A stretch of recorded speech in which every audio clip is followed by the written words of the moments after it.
Eleanor Whitfield was 72 years old when her children divided her life as if it were already part of an inventory. They took the city apartment, they took the car, they emptied the bank account, and shut down the small jewelry shop that she and her husband had built over 40 years. And when nothing was left but her father's old property on the outskirts of Louisiana, swampy land full of debt and overgrown with weeds, they left it for her. "Keep it, Mom. We don't want that." But Eleanor noticed something. That property was the only thing her father, Walter Whitfield, had never mentioned. He never visited it. He never let anyone near it. And yet he never sold it. In 40 years, he never once considered getting rid of it.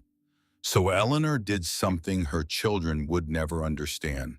She moved in. But before the moving, before the property, before any of it, there was a funeral. Harold Whitfield died on a Tuesday in March.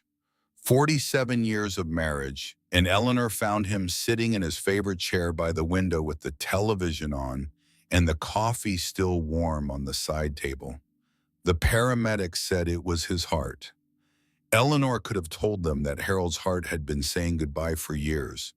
She had watched it happen, watched it slow down on small things. First, the stairs made him breathe heavy. Then the walks in the park disappeared. Then the plans he stopped making altogether. Harold had been a jeweler his whole adult life. His hands could bend a wire of gold thinner than a sewing needle into the shape of a flower without a magnifying glass. He had done it for decades.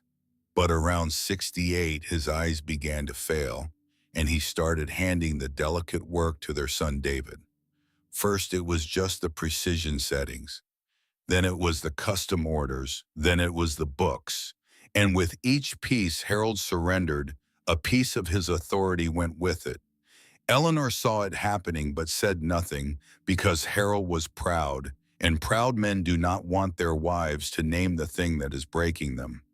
By the time Harold died, David had been running the shop for nearly 5 years.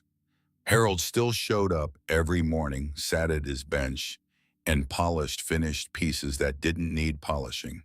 He was a man pretending to still be necessary in a room that had learned to function without him. Eleanor understood that feeling now. The funeral was modest but well attended.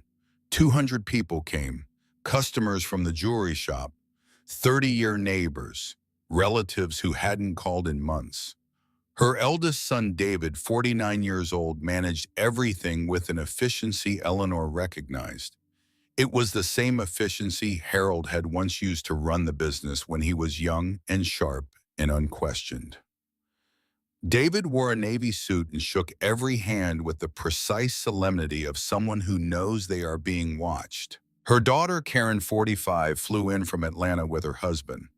She cried during the service with a cloth handkerchief Eleanor had never seen her use before. It was a performance, though Eleanor would not have used that word at the time. At the time, she still believed her children were grieving the same loss she was. Eleanor stood beside the casket and thanked every person who came. Her feet ached, her chest felt hollow, but she stood because that was how it was done. You stood. Near the end of the reception, Eleanor noticed something. David and Karen were whispering together in the corner of the room, their heads close, their voices low. Karen was holding a document folder. Not a purse, not a tissue box. A document folder. The kind with tabs and dividers. This was not funeral luggage. Eleanor registered it but said nothing. She was too exhausted to react, and some part of her still trusted that her children would not do what she was beginning to fear they would do. 2 weeks later, David called to arrange what he called a family meeting. He used those exact words, family meeting, as if they were a board of directors and not a mother and her 2 children. Eleanor drove to her son's house, the same house she and Harold had helped pay for 12 years earlier when David and his wife Patricia needed a bigger place for the kids. She had signed the check without hesitation. That was what parents did. You gave. You didn't keep score. She sat at the dining room table across from her two children. Karen had the document folder from the funeral. David had a legal pad and an expression Eleanor couldn't read right away. It took her a moment to identify it. It was the face of a man who had already made his decision and was now going through the formality of informing the people affected by it. "Mom, we need to talk about Dad's estate," David said. Eleanor nodded. "We've reviewed the documents," Karen continued. "The apartment, the accounts, the jewelry shop. We want to make sure everything is handled properly." "Of course," said Eleanor. David cleared his throat. "The apartment. Dad put my name on the deed 9 years ago. It was an estate planning decision after his first cardiac episode." He paused. "Technically, it's mine." Eleanor looked at him. "I remember signing that." "I'm not asking you to leave immediately, Mom, but Patricia and I have been thinking about it. The kids are growing. We need the space. The upkeep on that apartment is considerable for you alone. You want me to leave the apartment where I lived for 40 years? Not leave, transition. Karen found a very nice place near the lake, modern, safe with staff. I'm 72, David, not 85. Nobody's saying you can't take care of yourself." Karen jumped in. "We just think it would be more comfortable, safer, with people around." "And the bank accounts?" Eleanor asked. Karen and David exchanged a glance. The glance lasted less than a second, but Eleanor caught it. It was the glance of two people who had rehearsed this. "We transferred them to a trust for estate management purposes. David and I are co-trustees." Eleanor sat very still. 47 years of marriage. Every dollar she and Harold had saved. Every late night she had spent doing the jewelry shop's books while Harold attended to customers. Every canceled vacation. Every luxury forgone so the children could have the best schools, the best clothes, the best start. They divided 47 years in a single afternoon. "The car?" Eleanor asked. "Karen needs it while her car is being repaired," David said. "And Mom, you barely drive. There are excellent transportation services." Eleanor looked at her children. She studied them the way she used to study her students' faces when she taught high school English for 37 years. She could always tell when a student was lying. The eyes shifted, the hands moved, the voice went up half a note. Her children's eyes were steady, their hands were still, their voices were measured and calm. They were not lying to her. They were simply telling her that she no longer mattered, and they believed it was the reasonable thing to do. "Is there anything left for me?" she asked quietly. David checked his notes. "The Louisiana property, grandfather Walter's place. The county sent letters about back taxes a few years ago. We didn't respond. It's assessed at less than what's owed." "How much in back taxes?" "Around $14,000. It's swampland, Mom. It's not worth anything. The house has been falling apart for years." A silence filled the room. Eleanor felt something shift inside her.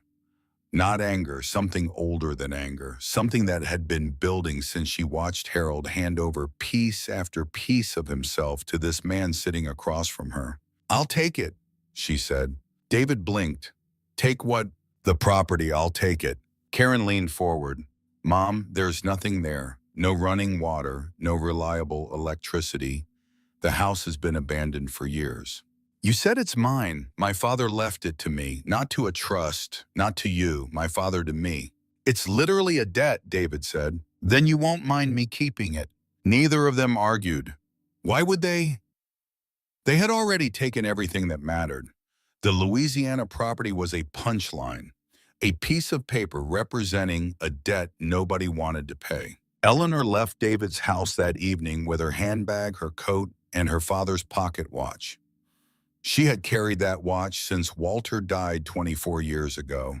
It was silver heavy with 5 numbers engraved inside the cover that she had always assumed were a date. Her father had pressed it into her hand during her last visit to the property when Walter was 80 years old and dying of kidney failure. "Keep this, Ellie," he had said. You'll know when you need it. She had never understood what he meant. Still didn't, but she kept it. Eleanor stayed in David's guest room for 3 weeks. They made her feel it every single day. Patricia, David's wife, sighed when Eleanor used the kitchen in the mornings. The children were instructed not to make noise because Grandma needs her rest, which really meant Grandma is in the way. David left brochures for assisted living communities on the nightstand. Sunrise Village, Meadow Pines, names designed to make you forget you were being stored away. On the 19th night, Eleanor got up to get a glass of water. The hallway was dark, but light leaked from under David and Patricia's bedroom door, and their voices carried through the gap. Patricia's voice came first, tight and tired. Your mother can't stay here forever. The kids keep asking why Grandma looks sad all the time. I don't know what to tell them. David, I know, I'll talk to her next week. Patricia, talk to her about that you took everything she had and now you want her gone. David, his voice sharp, I didn't take, I'm managing. There's a difference. Patricia, quieter now, almost a whisper. If there's a difference, then why is your mother sleeping in our guest room with one suitcase? Silence, long silence. Eleanor stood in the dark hallway and heard every word. She pressed her back against the wall and breathed through her nose slowly the way she had learned to breathe when Harold was in the hospital and the doctors were saying words she didn't want to hear. She did not cry. She had already cried. She had cried in this guest room at 3 a.m. with the pillow pressed against her face so no one would hear. She was done with that. On the morning of day 22, Eleanor packed her suitcase. One suitcase. Everything she owned fit inside it. She took a Greyhound bus from New Orleans to a town called Bardwell in the Louisiana interior. The ticket cost $43. She had 62 left. The bus smelled like dust and old plastic. Eleanor sat by the window and watched the city give way to suburbs, and suburbs give way to wetlands, and wetlands give way to low flat land and enormous skies. She didn't look back. There was nothing behind her to look at. Bardwell was little more than 2 streets with a hardware store, a pharmacy, a white wooden church, and a diner that opened at 6 a.m. and closed at 2 p.m. The bus dropped her at the gas station at the edge of town. She asked the attendant about the Whitfield property north of town. He looked at her as if she had asked for directions to the moon. Walter's place. That's about 4 miles up County Road 14. Nobody's been out there in years. He paused. You family. I'm his daughter, Eleanor said. He nodded slowly. Did know Walter had family that visited. Eleanor walked 4 miles along a road with no shoulder, her suitcase bumping against her leg with every step.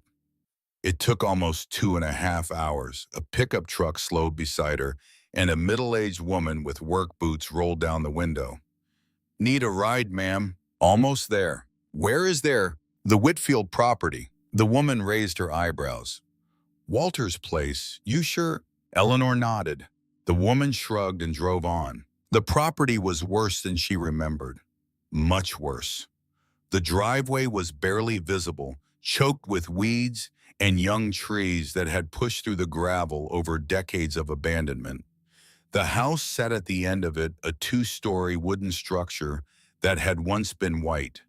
The paint had peeled down to bare wood on most of the walls. 2 upstairs windows were broken. The porch sagged on the left side where the supports had rotted through. Behind the house stood a large shed, what they called a hangar in Louisiana. Dark green steel now faded to near gray. The roof had partially collapsed on the east wing. A steel door with a heavy padlock sealed it completely, rusted but intact. Eleanor set down her suitcase at the end of the driveway and looked at all of it. $14,000 in back taxes. A house that might not survive another humid winter. A shed her father had kept locked her entire life. She picked up her suitcase and walked to the front door. It was unlocked. It had always been unlocked. Walter never locked the house, only the shed. Inside, dust covered everything. The air smelled of damp and trapped time. Eleanor did the first thing anyone who understands houses would do. She checked the bones. She walked every room on the first floor, stamped her feet to test the floorboards. Solid oak, still firm after all these years. She looked along the ceiling, joists for sagging. None. Walter had built this house to last. She climbed the stairs, testing each step.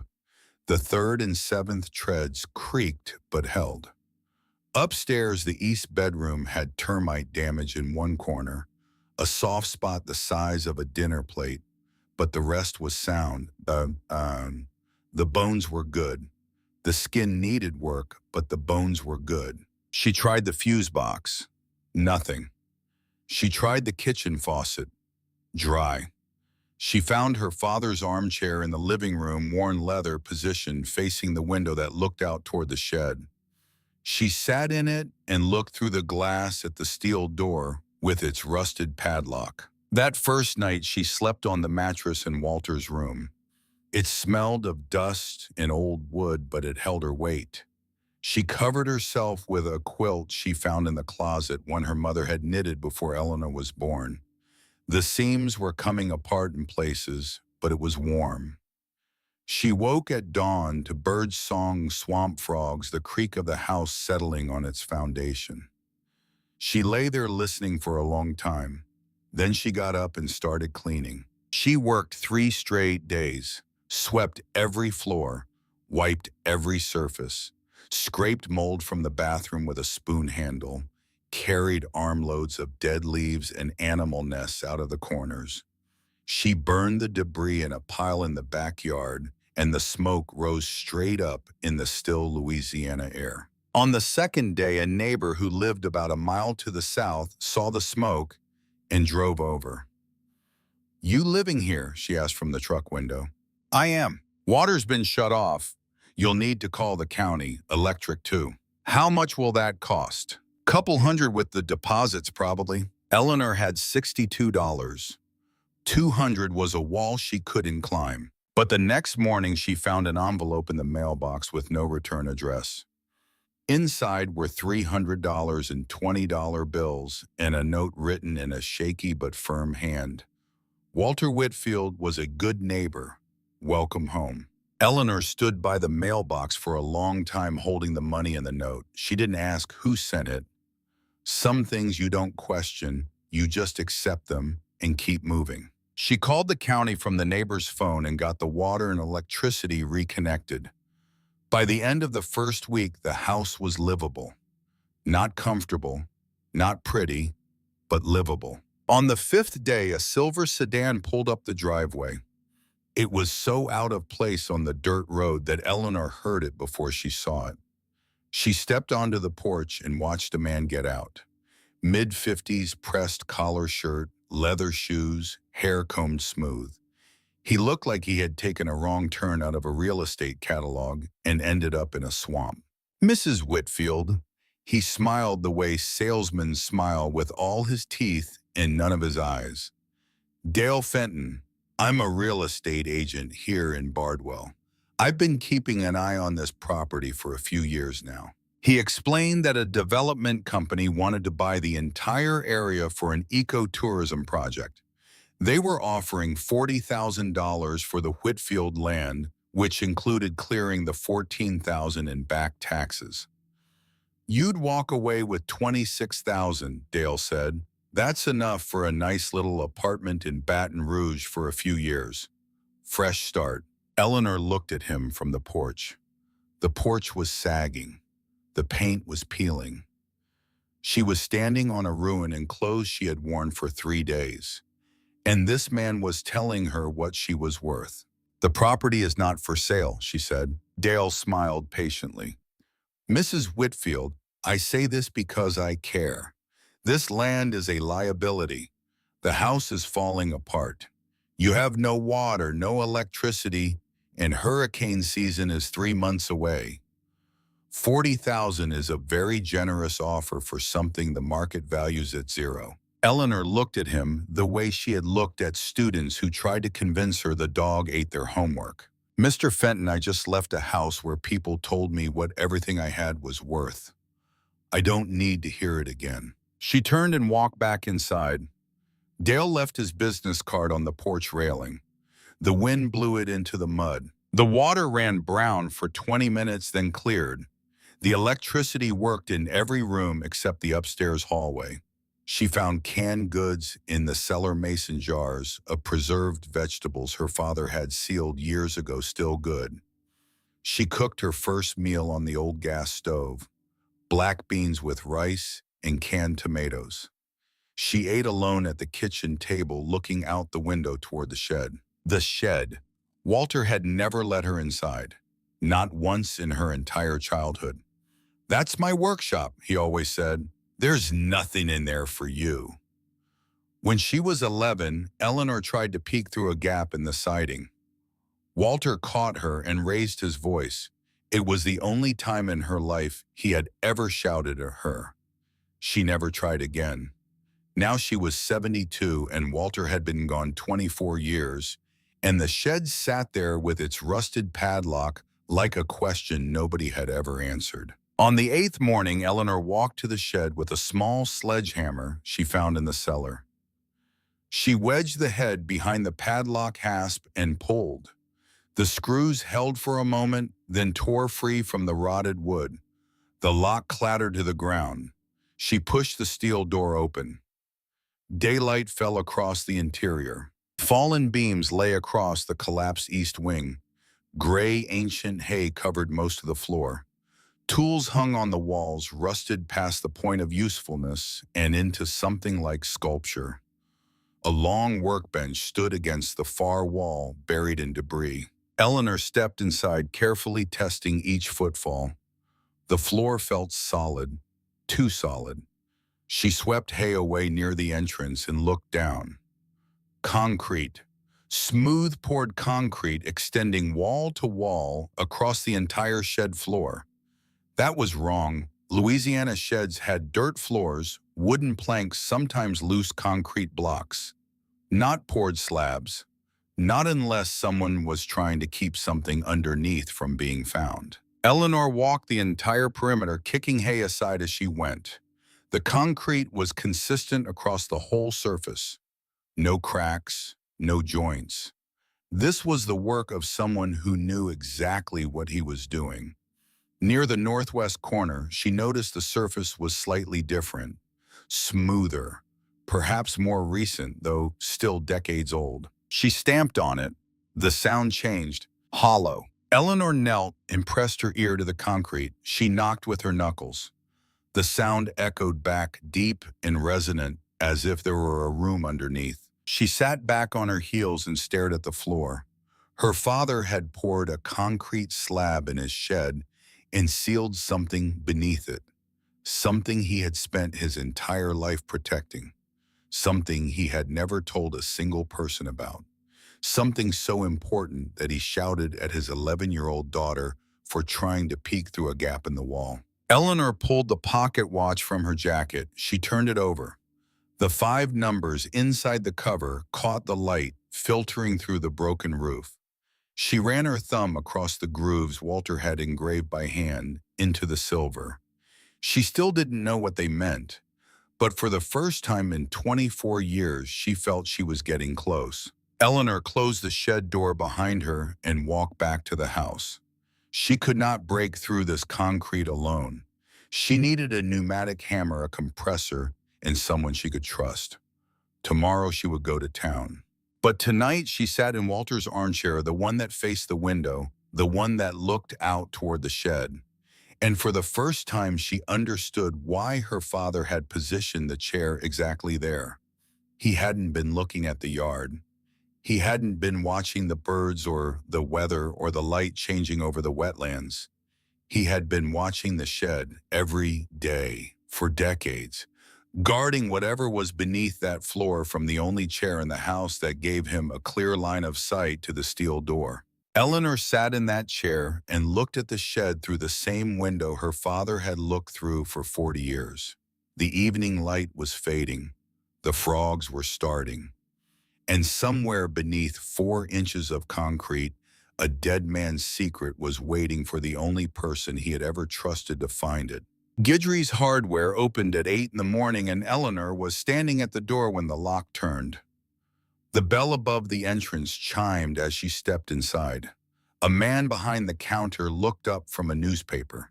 "Help you find something? I need a 9-pound sledgehammer and a steel pry bar." The man studied her. 5'2", maybe 120 pounds, white hair pulled back, standing in a hardware store gammoning for demolition tools. His eyes asked the question his mouth was too polite to say. "What are you breaking?" "A concrete floor." He pointed toward the back. "Aisle 3. Get the 9-pounder, not the 18. Save your back." Eleanor found the tools and brought them to the counter. $38 for the sledgehammer, $16 for the pry bar. She was counting bills from the envelope money when the door opened and a man walked in who changed everything. He was tall, broad-shouldered, the close-cropped gray hairs, and hands that looked like they had been built for the specific purpose of gripping things that didn't want to be gripped. Denim jacket, boots caked with dried mud, so old it had turned the color of cement. He set a box of wood screws on the counter and noticed Eleanor's purchases. "That's a lot of sledgehammer for one person." "I'll manage," Eleanor said. "Which shed?" Eleanor hesitated. There was no reason to trust this man. There was no reason to trust anyone, but she was too tired for the careful dance of evasion, and something about the directness in his voice made her want to match it. "The Whitfield property on County Road 14. His expression shifted. Not surprise exactly. More like a door opening to a room he hadn't entered in years. "Walter's place." He said the name the way you say the name of someone you respected but never fully understood. "I haven't been out there in a long time. Are you his daughter, Eleanor?" "Yes." "Frank Guidry." He extended his hand. The grip was firm without trying to prove anything. "I live about 3 miles north of your property. Your father and I used to have coffee sometimes when he came into town. He was a quiet man, but he was the best company I ever had." "That was him," Eleanor said. Frank looked at the sledgehammer again. "What are you looking for in that shed?" "There's a concrete slab on the floor. I need to see what's underneath." "Concrete in a shed in Louisiana." He let the words sit. He didn't say it was unusual. He didn't need to. They both knew. "Are you going to swing a 9-pound sledge at concrete by yourself?" "I was planning on it." A silence settled between them. Not uncomfortable. The kind of silence that happens when two people are measuring each other and finding that the measurements come out right. "I've got a pneumatic hammer in my workshop," Frank said. "Runs off a compressor. It'll save you a week of work and probably 2 hernias." Eleanor looked at him. "Why would you help me?" "Because Walter was a good man, and because swinging a sledgehammer at concrete at your age alone on a property with no phone is a good way to end up on the floor with nobody to call for help. I can't pay you." "I didn't ask you to." Frank picked up his box of screws. "I'll come by tomorrow at 7. Does that work?" 7 works. On the drive back to the property in Frank's dented Ford pickup, Eleanor learned the things about Frank Guidry that explained why he had offered to help a stranger break open a concrete floor. His wife, Margaret, had died 6 years ago. Lung cancer, though she had never smoked a day in her life. The doctors said it was just bad luck, which is what doctors say when they don't have an answer and don't want to admit it.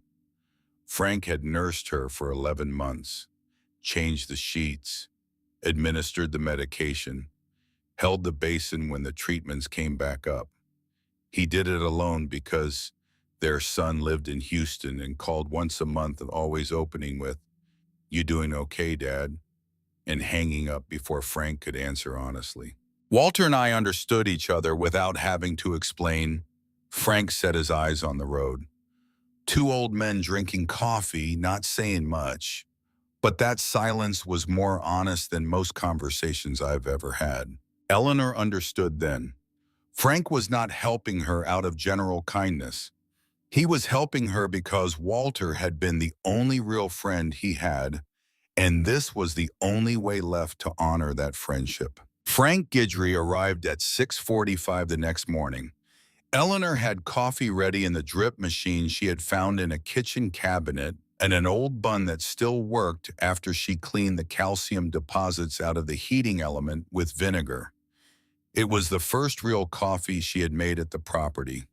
The smell filled the house and pushed the mustiness back into the corners where it belonged. They sat on the porch and drank it in silence. The morning was cool for Louisiana. The sky was pale gray over the wetlands, and herons moved through the mist like slow white thoughts drifting toward the water.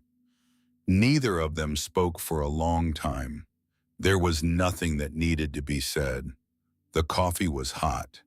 The morning was still, and two people who had both learned what it means to lose everything were sitting together on a porch that was falling apart, and it was enough. Frank set his mug on the railing. "Let's go look at that floor." In the shed, Frank walked the perimeter while Eleanor watched. He moved the way men move when they have spent their lives working with materials. Deliberate. Reading surfaces the way other people read faces. He kicked hay aside, knelt down and knocked on the concrete in several places, with his knuckles listening to the sound, the way a doctor listens to a chest. When he reached the northwest corner, he stopped. "There's something under here." He was quiet a moment. "The rest of this slab is 8 inches thick at least. Solid pour, well mixed, no air pockets. But right here it's thinner, and there's a void beneath it." He stood and brushed off his knees. Only one way to find out. Frank positioned the compressor outside the shed door to keep the exhaust fumes out of the enclosed space. He ran the rubber hose to the pneumatic hammer inside and started at the edge of the thin section, working inward in a controlled spiral. The technique was deliberate. You didn't just smash. You chiseled from the rim toward the center, peeling the concrete away in layers so that if there was something fragile underneath, you didn't destroy it with the tool meant to find it. The noise was tremendous. It echoed off the steel walls, rattled the tools on their hooks, and sent vibrations through the floor that Eleanor felt in her teeth. She tied a rag over her nose and mouth and stood back watching Frank work with the kind of steady rhythm that only comes from decades of physical labor. After 30 minutes, the chisel struck something different. A metallic clang rang through the shed, sharp and clear above the hammer's roar. The sound cut through everything else like a bell in an empty church. Frank killed the compressor. The silence that followed felt enormous. He knelt and brushed away concrete debris with his bare hands. Eleanor came closer. Beneath the broken concrete, dull gray steel glinted in the light, filtering through the broken roof. "It's a hatch," Frank said. His voice had changed. Quieter now. Careful. Steel plate at least a centimeter thick. Military grade or close to it. They cleared more concrete, widening the hole until the full outline was visible. 4 feet square, set into a steel frame, bolted to a concrete foundation beneath the slab. A heavy-duty combination lock secured the latch on the right side. 5 digits. Frank sat back and wiped his forehead with his sleeve. He looked at the hatch, then at Eleanor. "Your father built this. I know. This isn't something a farmer puts in his shed to store tools. This is a serious installation." Eleanor reached into her jacket and pulled out the pocket watch. She turned it over and looked at the 5 numbers inside the silver cover. 24 years she had carried them. 24 years they had been a mystery.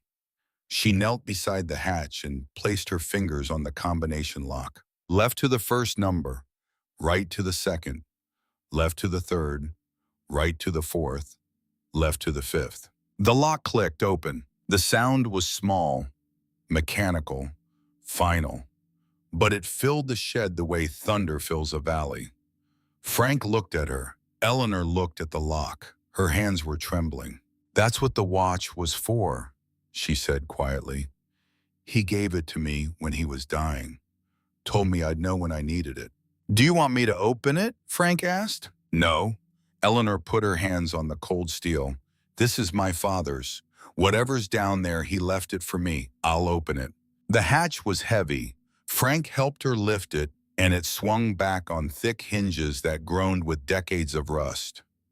Cool air rose from the opening, damp and sharp, carrying a smell Eleanor didn't recognize immediately. Something herbal, something fermented, something very, very old. Below, a steel ladder descended into darkness. "I'll go first," Frank said. "No." Eleanor gripped the top rung. "This is my father's. I go first." Frank handed her his flashlight without another word. Eleanor lowered herself into the opening. The rungs were solid, bolted directly into the wall, and her feet found each one without trouble. She counted as she descended. 10 rungs, almost 13 feet down. Her feet touched a concrete floor.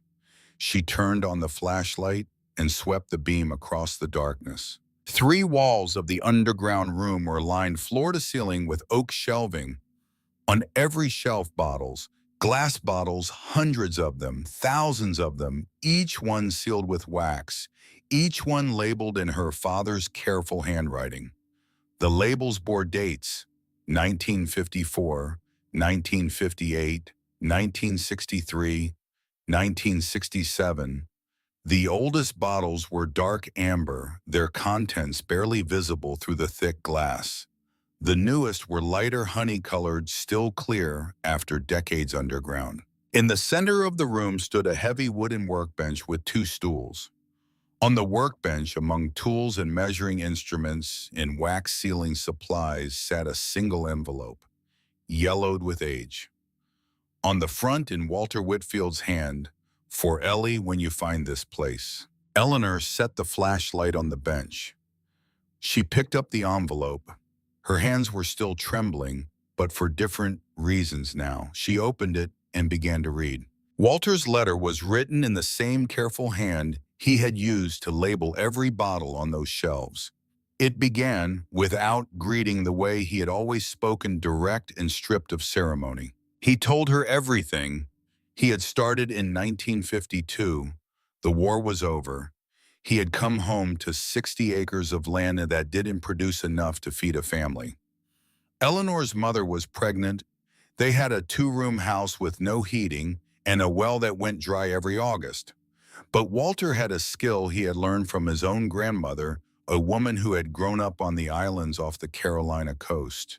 She had taught him how to make sauces and fermented condiments from swamp plants, wild peppers, marsh herbs, things that grew in the places nobody else thought to look. What black market men paid 10 cents for, the restaurants in New Orleans paid $10. Walter realized what he made was different, not just spicy, complex, layered, aged with a technique that most commercial producers didn't know existed. In 1954, he built the vault. He dug it himself, every shovelful of Louisiana clay, every night after Eleanor's mother went to sleep. 3 to 4 hours a night by lantern light with a shovel and a bucket. The clay was heavy when wet, 15 pounds per bucket, and he carried each one out to the swamp in a wheelbarrow and dumped it where nobody would notice the ground rising. When the hole was deep enough, he poured the foundation by hand, mixing concrete in a cut-down oil drum. The walls were cinder blocks he bought from a demolition site in Baton Rouge, 200 at a time, hauled back in a borrowed truck under cover of darkness. The hatch was a steel plate he commissioned from a shipyard in New Orleans. Paid cash, no paperwork, no name. For 19 years, he produced sauces, fermented goods, mole artisanal vinegars. He aged them in small oak barrels. He built himself, bottled and sealed them when they were ready. Eleanor's mother knew. She helped with the bottling in the early years until her health declined. Then came 1968. A man named Vernon Tate, partner, distributor. The only person outside the family who knew what Walter was making and where he was making it. Tate got greedy. When Walter said no, Tate tried blackmail. When blackmail failed, Tate came to the property one night with two men. Walter wrote that he did what he had to do to protect his family. He would not write the details.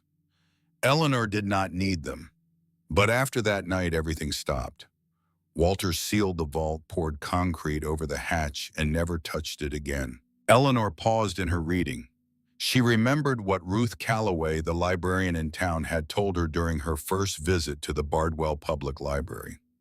Ruth, 70 years old with reading glasses on a beaded chain, had recognized the Whitfield name immediately. She had said Walter came to the library every Saturday morning throughout the 1970s, reading books on food chemistry and preservation techniques. And she had mentioned something else. A man who used to come looking for Walter around 67, 68. A man who dressed like he was from the city, not from Bardwell. Walter had been visibly agitated every time the man appeared. Vernon Tate. The man in Ruth's memory was Vernon Tate. The pieces fit together with a click as clean as the combination lock on the hatch. Eleanor returned to the letter. The final paragraphs were the ones that broke her. A man who shows the world everything he has is a man who has already lost it. So I showed the world nothing. I drove the same truck for 20 years. I wore the same boots until they fell apart. And I kept this secret buried, waiting for the one person I trusted enough to find it. That person is you, Ellie. I didn't leave it to Harold. I didn't leave it to your children. I left it to you because you were the only one who would have stayed. The only one who would have come here with nothing and dug. The last line, the people who love your money are never the people who love you. Trust the ones who show up when you have nothing. Your father, Walter. Eleanor folded the letter and pressed it against her chest. She sat at her father's workbench in the cold silence of the vault for a long time. 6,000 bottles surrounded her. Each one her father's work. Each one a piece of a life he had never been able to share with anyone. She thought about Walter driving his old truck through Bardwell, buying coffee at the diner, sitting in the library, reading about fermentation chemistry, while the fortune of a lifetime sat underneath his shed, sealed in darkness. She thought about the fear that must have lived in him every single day after 1968. Not fear of poverty, fear of being found out. Then she climbed the ladder, closed the hatch, and went to make supper. She ate alone at the kitchen table. Black beans, rice, canned tomatoes. And she began to plan. Eleanor spent 4 hours at the Bardwell Public Library the next day. Ruth helped her log into the computer terminals and navigate the databases. Eleanor researched the market for historic artisanal condiments, aged sauces, fermented collectibles. She learned that authenticated bottles from small batch productions of the 1950s and 60s could sell for hundreds of dollars each, some for thousands. A historic artisanal black mole had been auctioned in Chicago the previous year for $72,000. She sat back in her chair and stared at the screen. 6,000 bottles, some nearly 70 years old, stored in conditions that any collector would envy. Ruth watched her from behind the circulation desk. "Did you find what you needed?" "More than I expected," Eleanor said. Ruth leaned forward. "I've been a librarian for 40 years. I don't know many things, but I know how to find anything. If you need help with something you'd rather not explain, I'm good at that too." Eleanor looked at her, two women in their 70s sitting in a one-room library in a town most maps forgot to include. The world had decided they were finished. The world was wrong. "Ruth, I need you to promise me you won't tell anyone about what I'm researching." Ruth nodded. "Walter kept his secrets for 40 years. I can manage a few months." The second thing Eleanor needed was an expert. Frank knew someone who knew someone. 3 phone calls later, Eleanor had an appointment with Meredith Landon, a gastronomic heritage appraiser from Baton Rouge. Meredith arrived on a Thursday morning in a white SUV with university parking stickers on the bumper. She was in her early 50s, practical, no-nonsense, with the kind of quiet authority that comes from knowing you are the best in the room at what you do.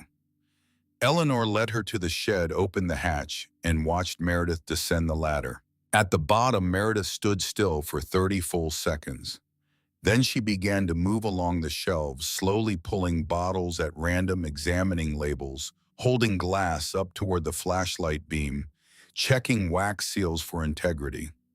She used a small magnifying glass to study the liquid inside several bottles, tilting them gently to observe viscosity and sediment patterns. She took notes on a tablet.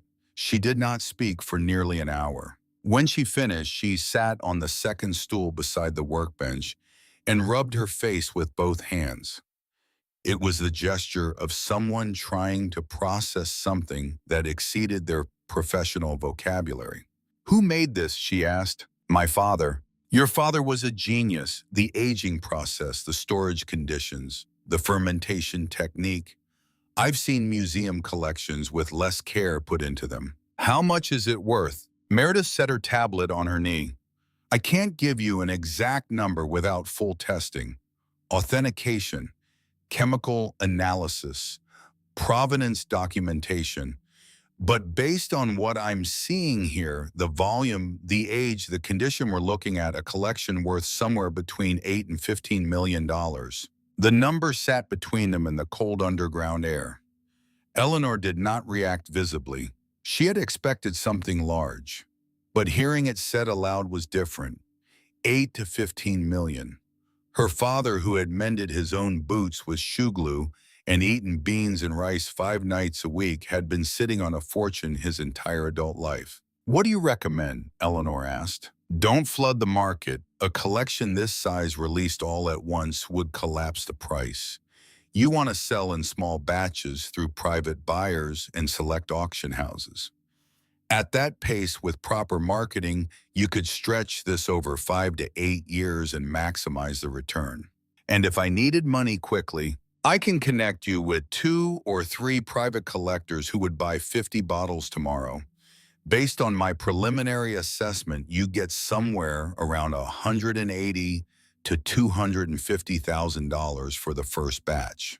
"Do it," Eleanor said. Meredith left that afternoon with 10 bottles for laboratory testing and the names of 3 collectors who she said would be very interested. At the door of the shed, Eleanor stopped her. "Keep this quiet. Discretion is part of my business, ma'am." But someone else was not being discreet. Dale Fenton had been watching. Not the vault, not the bottles. He had been watching the county tax records. And what he found there made him sit up straight in his office chair.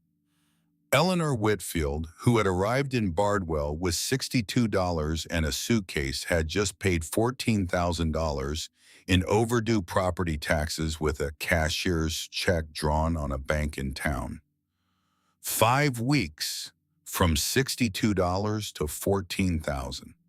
The math did not work unless something on that property had changed. Dale drove out to the Whitfield land on a Tuesday afternoon. This time he did not smile. This time he did not bring a business card. The porch had been repaired. New posts.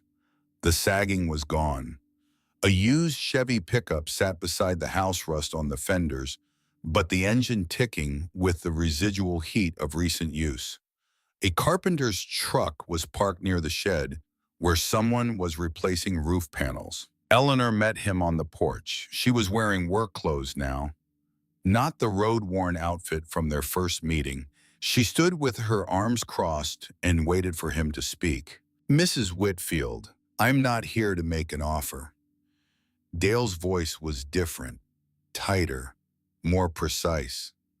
"I checked the county records. You paid off $14,000 in back taxes last week with a cashier's check." "I did. 5 weeks ago, you arrived here with nothing. Now you're paying five-figure tax bills and hiring contractors. I am. Dale took a step closer to the porch. I don't know what you found on this land, and I don't need to know. But if it's something of significant value and you haven't reported it to the IRS, then you've got a bigger problem than property taxes. Eleanor looked at him with a steadiness that made Dale take a half step back without realizing it.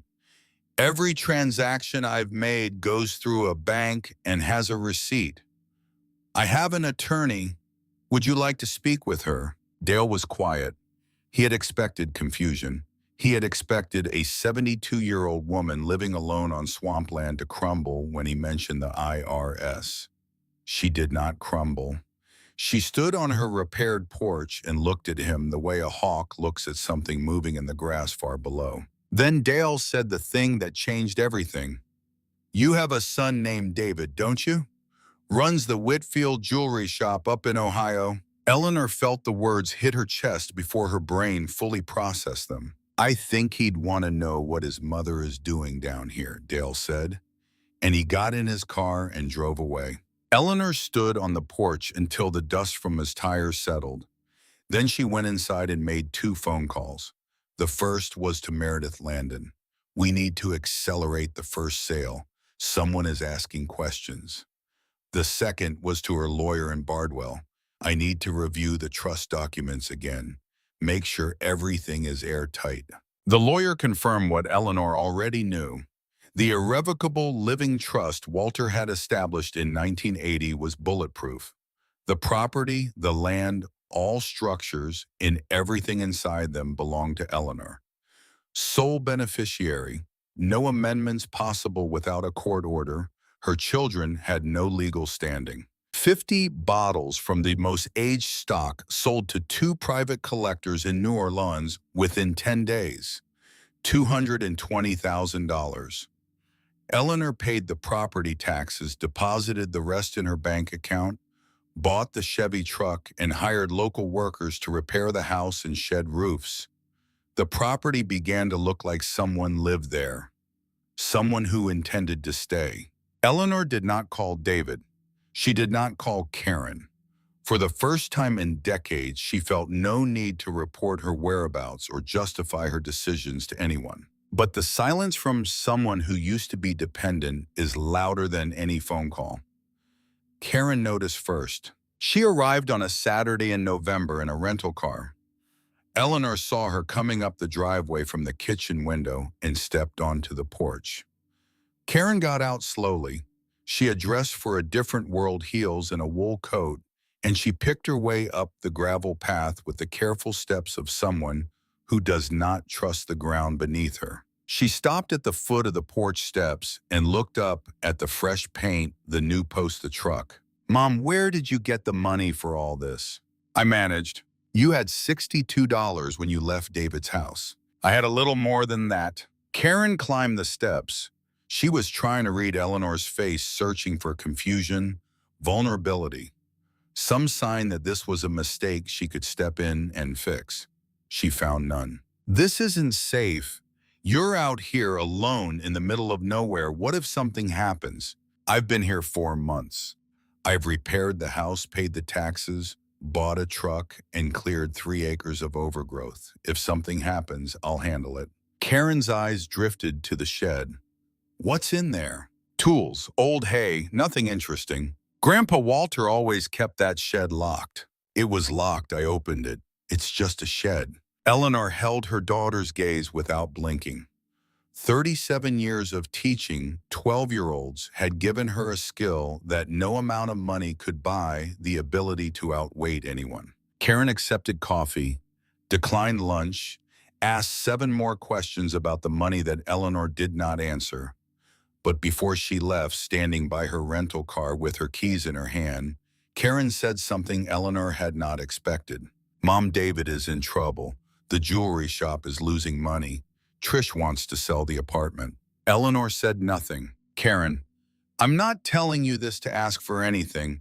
I'm telling you because I think you should know. The apartment where Eleanor had lived for 40 years, The apartment David had said was his.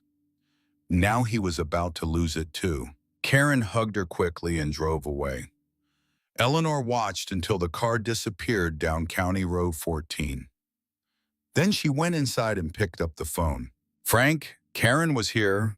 She saw the truck, the new paint, the fence. She's going to tell David. Frank's voice was steady on the other end. What do you think David will do? What he always does. He'll try to take control. She was right, and he moved fast. Within a week, David pulled the property records from the county assessor's office. He found the trust. He found the tax payment receipts. He called the bank in Bardwell. They told him nothing. He called the law office. They said they could not discuss a client's affairs. Then Dale Fenton called him. Dale told David that his mother was spending unusual amounts of money and that a local man, a neighbor named Frank Guidry, appeared to be influencing her decisions. Dale did not mention that he had tried twice to buy the property himself. He did not mention that if David gained conservatorship, Dale could negotiate a land purchase with David far more easily than he ever could with Eleanor. Dale presented himself as a concerned community member. David heard what he wanted to hear. The court papers arrived at the property on a Monday in December. A process server came up the driveway in a county vehicle, handed Eleanor an envelope, and drove away without a word. Eleanor stood on the porch and read the petition. Her son and daughter were asking the county court to declare her mentally incompetent and appoint David as conservator of her person and estate, including all trust property. The petition cited her age, her sudden relocation to an isolated rural property, her apparent confusion regarding financial matters, and her vulnerability to exploitation by unknown third parties. Eleanor read the papers twice. Then she folded them carefully along the original creases. She walked inside and sat at the kitchen table, the same table where she had read her father's letter for the first time, the same chair, the same window looking out toward the shed. She was not scared. She was not hurt. Those feelings had burned out weeks ago in David's guest room on the bus in the first cold nights at the property when she had nothing and no one. What she felt now was something she had never felt before in 72 years of being someone's daughter, someone's wife, someone's mother. Clarity. Her children had taken everything she had willingly shared. The apartment, the money, the shop, the car. Now they were coming for the one thing she had not shared, the one thing her father had buried under concrete and protected with silence for 40 years. Eleanor picked up the phone and called Frank. Her voice was calm, calm the way deep water is calm. I need your help, she said, and I'm going to need that lawyer. The hearing was set for a Tuesday. Eleanor spent the weekend before it preparing, not with panic, but with the quiet, methodical focus of a woman who had graded 10,000 student essays and knew that evidence always beats emotion. She drove to the county medical clinic and sat for a full cognitive assessment. The doctor, a young woman who looked barely old enough to have finished residency, administered the standard battery of tests: memory recall, sequential reasoning, orientation to time and place, problem solving. Eleanor completed every section without hesitation. The doctor looked at the results, looked at Eleanor and said, "Mrs. Whitfield, you are cognitively sharper than most people half your age." She signed the physician's statement and handed it to Eleanor in a sealed envelope. Eleanor spent the next 2 days organizing every piece of paper she had accumulated since arriving in Bardwell. Bank statements showing deposits and withdrawals in perfect order, tax receipts, repair invoices with contractor signatures, the truck purchase agreement, a handwritten timeline of every decision she had made since stepping off the bus, presented in chronological order with supporting documentation for each entry. She placed everything in a cardboard document box she had bought at the Bardwell post office for $3.40. On Sunday evening, Ruth Calloway drove out to the property with a file box of her own. She set it on the kitchen table and opened the lid. Inside were Walter Whitfield's county tax records from 1954 to 1975. Every year, paid on time, paid in full, not a single delinquency in 21 years of ownership. "I found these in the county archive basement," Ruth said. "They were in a storage bin marked for destruction. Another month and they'd have been gone." Eleanor looked at the records.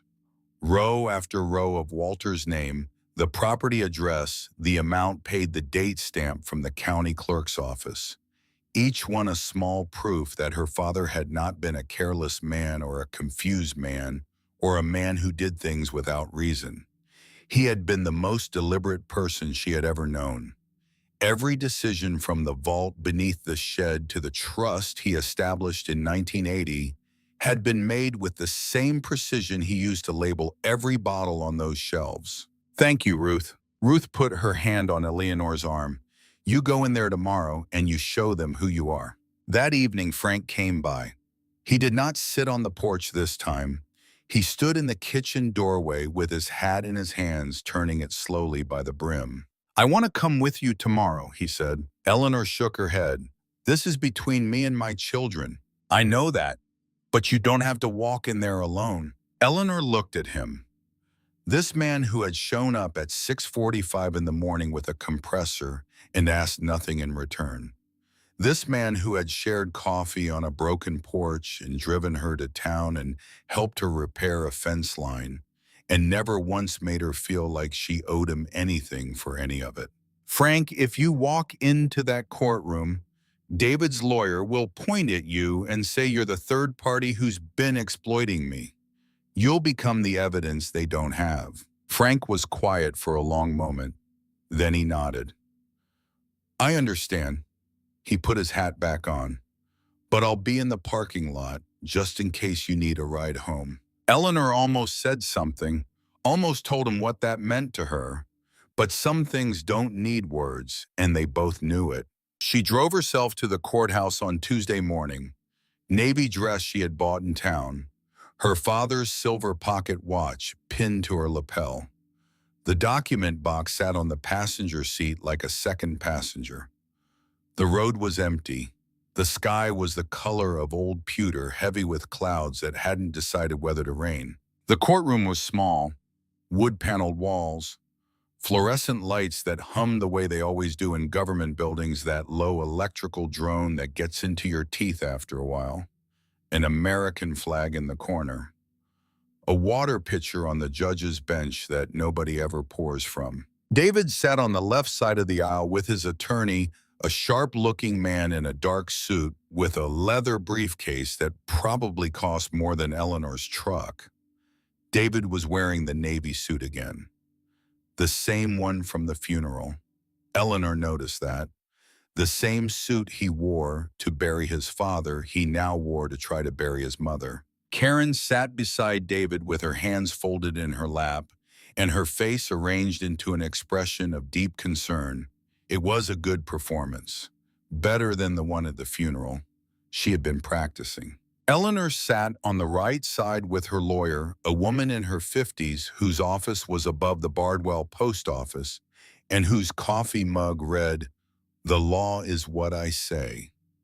Eleanor placed the document box on the table in front of her. Judge Carolyn Marsh entered from the side door. 63 years old, silver hair cut short, reading glasses on a chain around her neck. She sat down, put on the glass, and read the petition silently. The courtroom was so quiet, Eleanor could hear the fluorescent lights and the breathing of every person in the room. The judge set the papers down and looked at David's attorney. "Counselor, you filed for conservatorship based on alleged mental incapacity. What evidence are you presenting?" The attorney stood.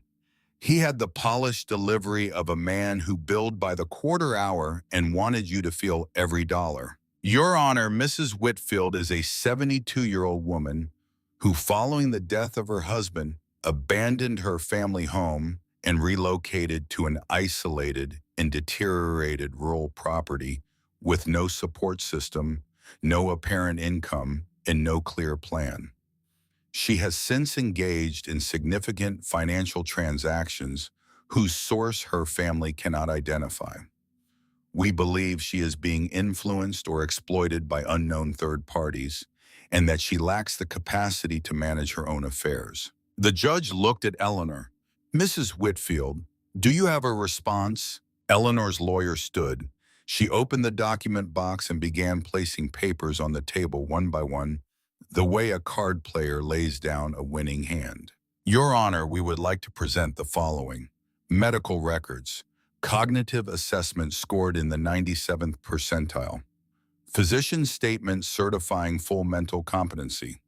Trust documents showing clear and sole ownership of the property since 1980. Bank statements with every deposit withdrawal and balance documented and in order. Tax receipts showing $14,000 in back taxes paid in full. Repair invoices. The truck purchase agreement. A chronological timeline of every decision Eleanor had made since arriving at the property, each one supported by documentation. Mrs. Whitfield relocated to a property she owns free and clear through an irrevocable trust established by her father 45 years ago. She paid the overdue taxes.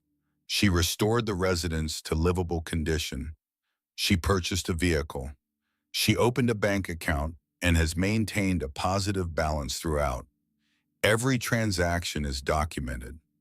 Her physician has certified her as cognitively sound. There is no evidence of exploitation, confusion, or incapacity of any kind. David's attorney tried to recover. Your Honor, the source of the funds remains unexplained. Mrs. Whitfield had virtually no assets when she left Ohio. Eleanor's lawyer did not hesitate. The source of the funds is the trust property itself. Mrs. Whitfield discovered assets on the property left by her father, which she has been liquidating through legitimate commercial channels.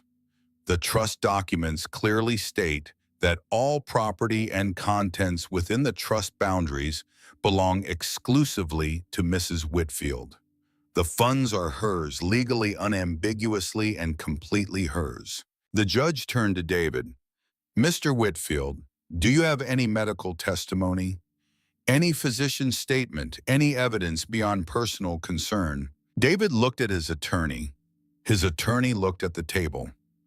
A long silence passed in which the entire trajectory of David Whitfield's plan collapsed like a building losing its foundation. No, Your Honor, not at this time. Judge Marsh removed her glasses. She set them on the bench in front of her and folded her hands together. I am dismissing this petition. She paused, looked at David, looked at Karen. Mr. Whitfield, I'll note for the record that filing a conservatorship petition without medical evidence wastes this court's time and causes significant distress to the respondent. I would encourage you to consider that carefully before filing again. Then she said something that was not strictly necessary from a legal standpoint. She said it because she had been a judge for 18 years and had seen enough of these cases to recognize the pattern. I have sat on this bench for nearly 2 decades. I have presided over dozens of cases in which adult children have petitioned to strip their elderly parents of autonomy. Most of them were not motivated by concern. I will not state what I believe motivates this petition because that is not my role. But I will say this. Nothing in the record before me suggests that Mrs. Whitfield needs protection from herself. Petition denied. She struck the gavel once. The sound was small and wooden and absolute. David's face went red, not with embarrassment, with the kind of anger that comes when a man who is used to controlling rooms discovers that this room does not belong to him. Karen looked down at her hands. She did not look up again until the judge had left. Eleanor closed the document box. She thanked her lawyer. She stood and she walked out of the courtroom with the box under her arm and the pocket watch on her lapel, catching the fluorescent light. She made it to the hallway before David caught up. Mom. His voice was tight, controlled, but the control was cracking at the edges. What assets? What did you find on that property? Eleanor turned and faced her son. She had to look up to meet his eyes. He was nearly a foot taller than her, but height had never determined who held the power in a conversation, and both of them knew it. Your grandfather left me something, she said. How valuable? That is not your concern. David's jaw tightened. I'm your son, then act like one. You can't just cut us out. Dad built that money with you. We're family. The apartment, the car, the bank accounts, the jewelry shop. Those are what your father and I built together. You already took those. The property is mine. My father left it to me, not to your father, not to you, to me. David dropped his voice. The hallway was empty now, but he spoke as if the walls were listening. I'll file again. I'll get a doctor this time. I'll get whatever I need. Eleanor looked at her son, 49 years old, thinning hair, lines around his mouth that hadn't been there 5 years ago. She saw the boy she had packed lunches for every morning for 12 years. The teenager she had driven to baseball practice 3 times a week. The young man whose first heartbreak she had sat up with until 2 in the morning, listening, not solving, just listening. She saw all of that, and she saw what he had become. You took what you could carry, David. You just couldn't carry what mattered. She turned and walked toward the exit. David did not follow. She was halfway down the corridor when she heard him sit down on the wooden bench against the wall. She did not look back, but she heard it. The sound of a man lowering himself onto a bench, the way you lower yourself when your legs have stopped cooperating with your pride. She heard him exhale. Not a sigh, something deeper. The sound a man makes when he realizes for the first time that he has lost, and that he lost not because his mother was stronger, but because he had never understood her in the first place. Karen was waiting at the courthouse doors. Her face was a mess, mascara running down both cheeks, eyes swollen, hands trembling. This was not the woman from the funeral with the cloth handkerchief. This was someone whose composure had finally broken in a place where composure could no longer protect her. Mom, her voice cracked on the single syllable. Eleanor stopped. I'm sorry. Karen wiped her face with the back of her hand, smearing mascara across her cheekbone. I'm sorry for what we did. The conservatorship. I knew it was wrong. I knew it the whole time. Why did you do it? David said it was the practical thing. That we were protecting you. I wanted to believe him. She swallowed. I wanted to believe we weren't just taking from you, but we were. Yes, said Eleanor, you were. They stood in the lobby with people walking past in both directions. A clerk carrying files, a bailiff heading to lunch. The ordinary traffic of a county courthouse on a Tuesday afternoon. None of them looked at the mother and daughter standing 3 feet apart with 30 years of silence between them. Eleanor reached out and touched Karen's arm. You can come back, she said. When you're ready to come back as my daughter. Not as someone looking for what I have. As my daughter. Do you understand the difference? Karen nodded. She could not speak. Then go home. Think about it. And when you're ready, you know where I am. Eleanor drove back to the property in the late afternoon light. The clouds had never made up their mind about rain, and now they were breaking apart in the west, letting long gold shafts of sun fall across the flat green land. She pulled into the driveway and sat in the truck for a moment, with the engine off, looking at the house. Her house. White paint on all 4 sides. New porch. Windows that caught the light and held it. Spring had come to the property the way spring always comes to Louisiana. Not gradually, but in a rush, as if the land had been holding its breath all winter and finally let go. The swamp irises had pushed through in February. By March, the fields were alive. The driveway was clear. The fence line was straight. The shed roof was repaired, new steel panels gleaming beside the old ones. The collection operation, if it could be called that, had settled into a rhythm. Eleanor worked with Meredith Landon's brokerage contacts in Baton Rouge. Small batches placed with collectors and auction houses every few weeks. 400 bottles sold over 5 months. The income was steady and substantial, but the money had never been the point.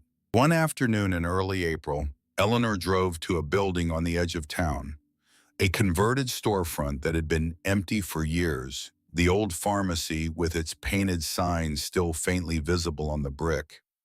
She had bought it in January for $65,000. Frank had spent 4 weeks renovating the interior. New flooring, fresh paint, good lighting.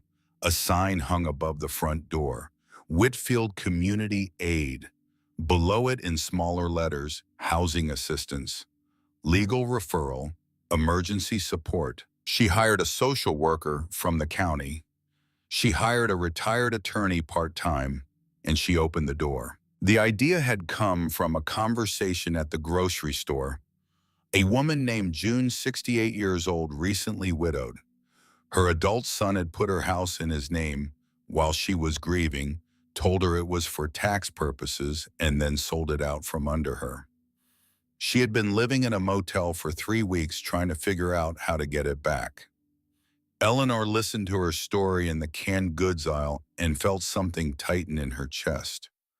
Not sympathy, recognition. She had stood exactly where June was standing. She knew what the floor looked like from down there. "I know exactly how that feels," she told her. "Let me help you." Within a month, the center was seeing 15 to 20 people a week. But Eleanor did not want to describe them as statistics. She wanted to remember their faces. One in particular stayed with her. His name was George, 74 years old, Navy veteran, 3 tours. His wife had died the previous spring and his daughter had sold his house using a forged power of attorney while George was staying at a VA hospital for a knee replacement.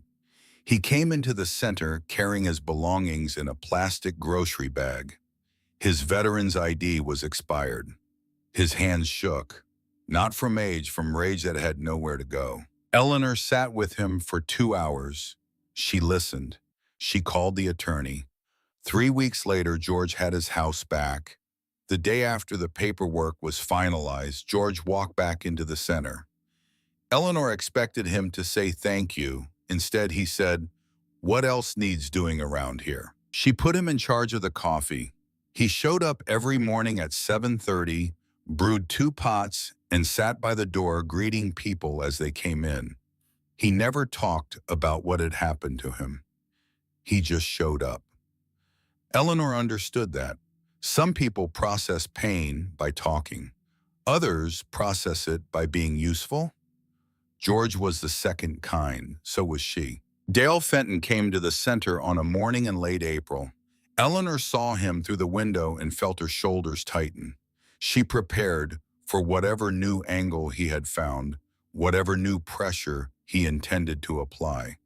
But when Dale walked through the door, he was not the man she had met on her porch 9 months ago. His shirt was wrinkled. His eyes were red. He sat down across from her desk and placed his hands flat on the surface as if he needed it to hold him up. "My mother is 84, he said. Her home care aide has been stealing from her. Checks, credit cards.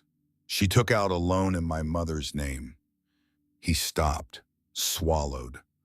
"I know how I treated you, Mrs. Whitfield. I came here twice trying to take your land. I called your son. I don't deserve your help." He paused. "But my mother does." Eleanor looked at him for a final time.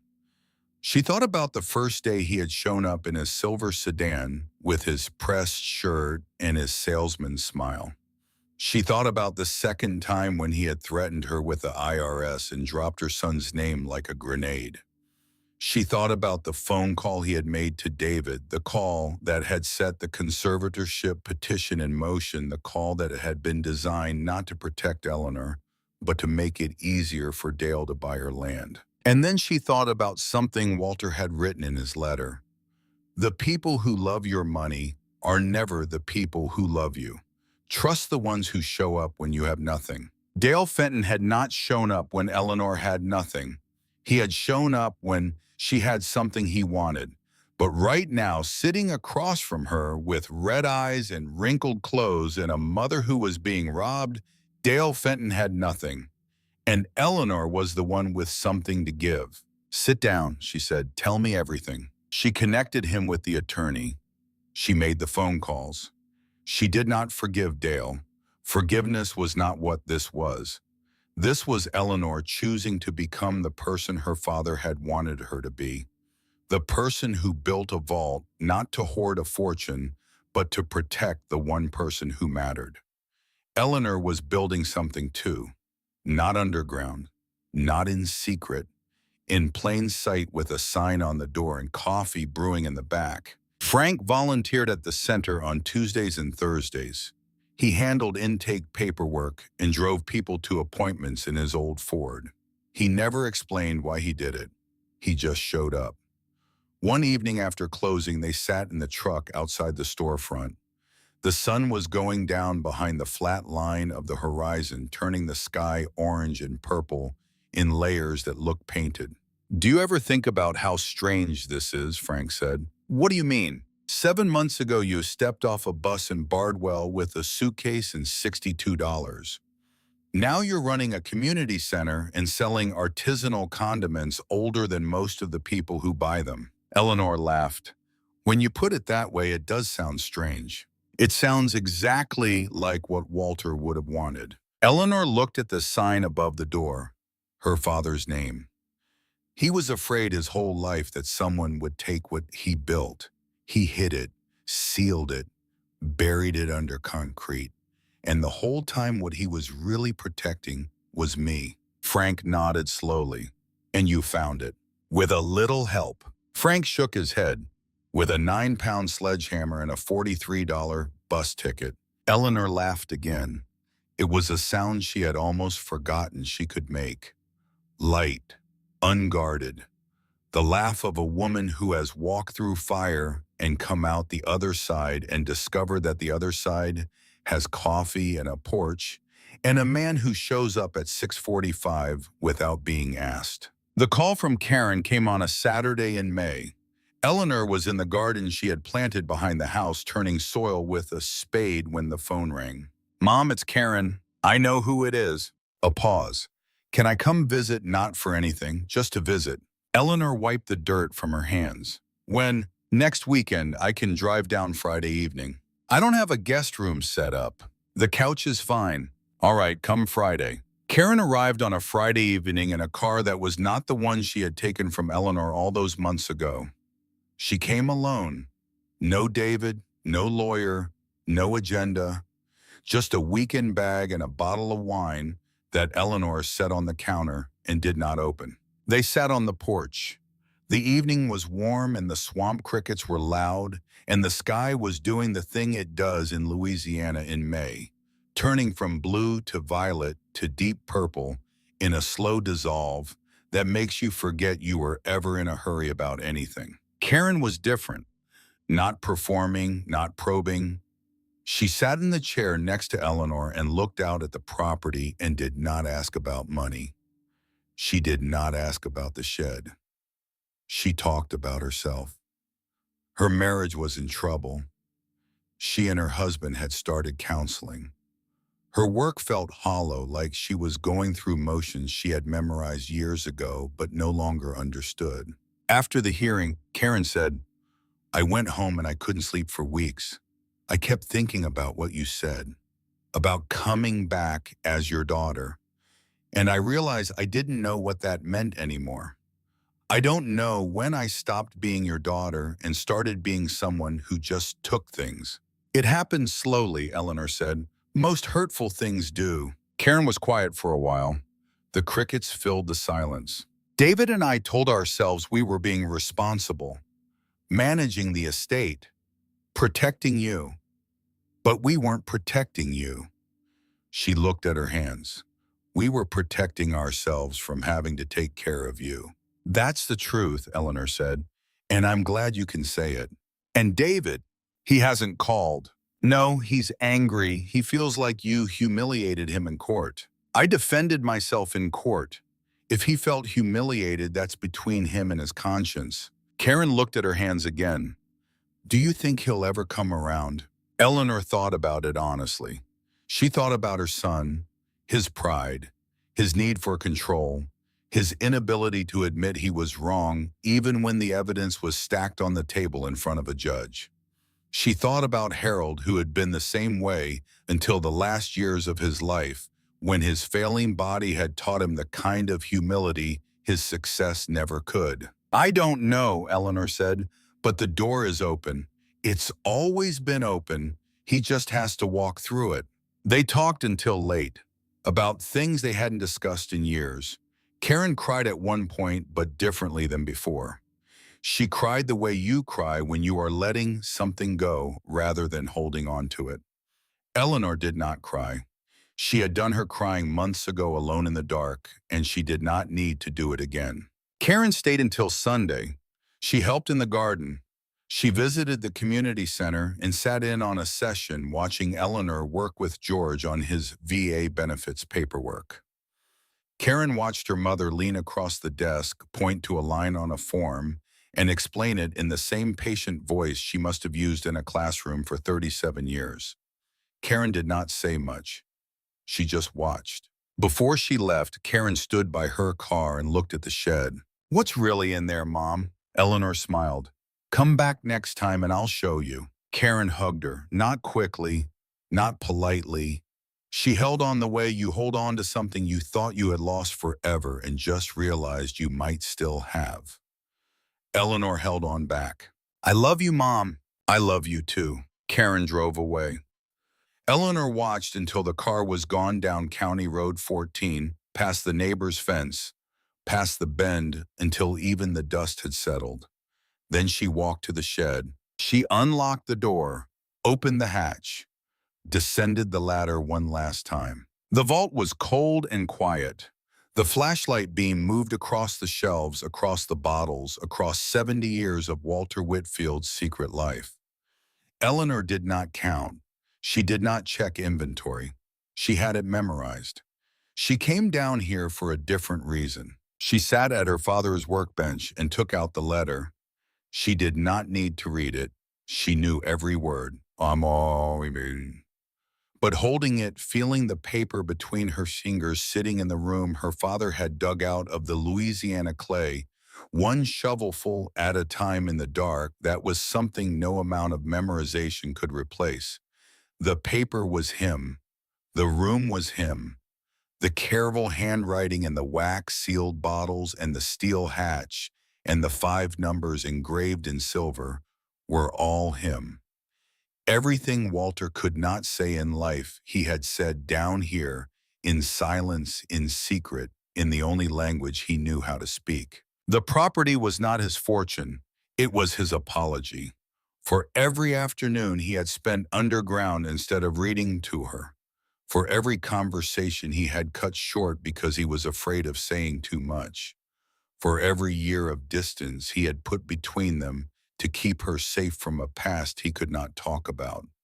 He had not been a cold father. He had been a terrified one.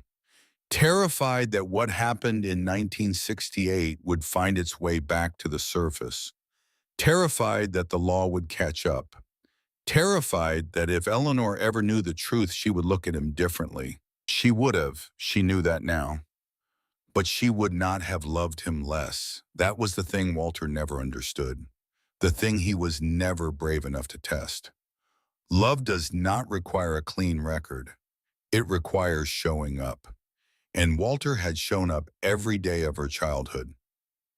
He just did it from behind a locked door. Eleanor folded the letter and placed it back in the envelope. She set it on the workbench in the exact spot Walter had left it and weighed it down with the same heavy glass bottle that had held it in place for decades. She looked around the vault one final time. Then she climbed the ladder, closed the hatch, and walked out of the shed into the afternoon. The light was gold and soft, and it fell across the property The way afternoon light falls across places that have finally been cared for. Frank was at the fence line replacing a post that had worked loose in the last rain. He looked up and raised one hand. Eleanor raised hers back. She walked past the garden where the tomato plants she had started from seed were beginning to show fruit, past the porch with its cedar planks that Frank had cut from a fallen tree on the property line, past the kitchen window where she could see the table, her father's table, the table where she had opened a yellowed envelope and read the words that changed everything. She kept walking until she reached the edge of the property where the land sloped gently down toward the creek she had discovered in January. It had been frozen then in a thin sheet of ice over black water.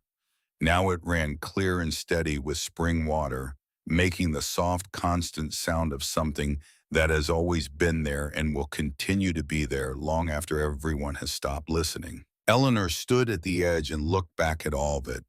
The house, the shed, the fields stretching flat and green in every direction.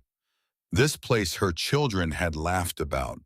This ruin they had left her because it was the only thing worth nothing. She thought about Walter building in secret, night after night, shovel and lantern, and the weight of wet clay. She thought about Harold, who had worked hard at his whole life but never thought to protect Eleanor from their own children. She thought about David, still somewhere behind her, still angry, still unable to see past his own reflection. She thought about Karen driving north with something broken, finally beginning to mend. She thought about Frank, steady and present at the fence line, asking nothing, giving everything. And she thought about herself, 72 years old, standing on land that was hers, surrounded by things she had built with her own hands and her own decisions and her own inherited stubbornness. She had money she would never spend. She had a purpose that got her out of bed every morning. She had a friend who showed up before 7 without being called. She had what mattered. The silver pocket watch was warm in her jacket pocket. She did not take it out. She did not need to. The numbers inside the cover had done their job. The combination had opened a lock. The lock had opened a vault. The vault had opened a life. Eleanor Whitfield turned and walked back toward the house. The afternoon light was soft on the white paint, and the porch looked exactly the way a porch should look. Like a place where someone is going to sit down with a cup of coffee and watch the evening come.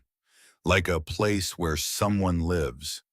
Like a place where someone has always lived and just didn't know it yet. She was home. The story of Eleanor Whitfield, which depicts seniors losing their homes, their savings, and their independence to their own children, is not fiction. It happens every day in every state, in families that look perfectly normal from the outside.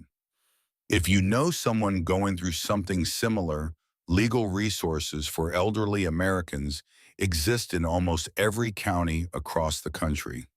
Sometimes all someone needs is one person to show up.